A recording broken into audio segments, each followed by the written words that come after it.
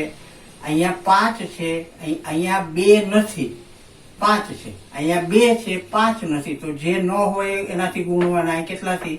2 થી. તો અહીંયા ગુણવા પડે ઉપર, નહીંતર એને દુઃખ લાગી જાય. કોઈ દુઃખ ન લગાડાય, નહીંતર આપણો દાખલો ખોટો પડે. અહીંયા કેટલાથી ગુણવાના? 5 થી. થઈ ગયું ને? અને દુઃખ લાગી જાય. અને પણ 5 થી. યસ. તો હવે અહીંયા કેટલા થયા? 2 દુ 4. છેદમાં હવે તમે ગણો. 3 5 15 દુ 30 વત્તા 5 એકુ 5. છેદમાં 5 દુ 10 30 30 થઈ ગયા. છેદ હરખા. 5 ને 4 9/30 થયો આનો સરવાળો. આ બેનો. તો હવે આ એસ અહીંથી દાખલો ગણાવું છું આગળ. તો S11 બરાબર 11/2 ગુણ્યા 9/30. આનો સરવાળો આપણે મેળવ્યો ને અહીંયા 9/30 એ લખ્યો. થયું. તો હવે તમે જુઓ કે અહીંયા છેદ ઉડે 9/30 માં. દેખાય તમને? 3 તેરી 9 3 10 30. હવે ક્યાંય છેદ ઉડે એમ છે નહીં. તો 11 તેરી 33 છેદમાં 10 દુ 20. તો S11 બરાબર 33 છેદમાં 20 એ આનો સરવાળો થશે. તો જવાબ શું લખશું? આ સમાંતર શ્રેણીના કેટલા પદ? 11 પદ નો સરવાળો કેટલો થાય? 33 છેદમાં 20 થાય છે. થઈ ગયો જવાબ. ખ્યાલ આવ્યો બાળકો? અપૂર્ણાંક બરાબર સમજો. અહીંયા પણ બાદબાકી મેં તમને સમજાવી છે એ પણ સમજો. અહીંયા સરવાળો સમજાયો છે એ પણ સમજો. દશાંશમાં પણ મેં તમને અલગથી ગુણાકાર સમજાવ્યો. ફરીથી એ ગુણાકાર ને સરવાળાની પ્રેક્ટિસ કરો. આ બે ને બદલે ડી માં આ 1/10 માઇનસ 1/12 એનાથી ડી સમાન જ મળે. તો એ શોધીને દાખલો ગણવાનો પ્રયત્ન કરો. ડી આ જ આવે. શું તમારે કરવાનું હવે જાતે ગણો ત્યારે કે 1/10 ત્રીજા પદમાંથી બીજું પદ બાદ કરો. આપણે અહીંયા બીજા પદમાંથી પેલું પદ બાદ કર્યું ને? તો તમારે શું ગણવાનું અહીંયા ડી માટે? ત્રીજા પદમાંથી બીજું પદ બાદ કરજો. 1/60 જ આવશે. કરજો પ્રયત્ન. જવાબ આગળના બધા સ્ટેપ સમાન જ આવશે. બીજે કઈ ફરક નહીં પડે. પણ તમને પ્રેક્ટિસ થાય. ખ્યાલ આવ્યો? તો અહીંયા આપણે પહેલો દાખલો કમ્પ્લીટ કર્યો. તમારા વોટ્સએપમાં મને ઘણા બધાના મજા આવી જાય એવા મેસેજ મળે છે. તમે ચેનલ પણ સબસ્ક્રાઇબ કરો છો. ધન્યવાદ સૌને. આવો હવે આપણે જઈએ આગળના દાખલાઓમાં.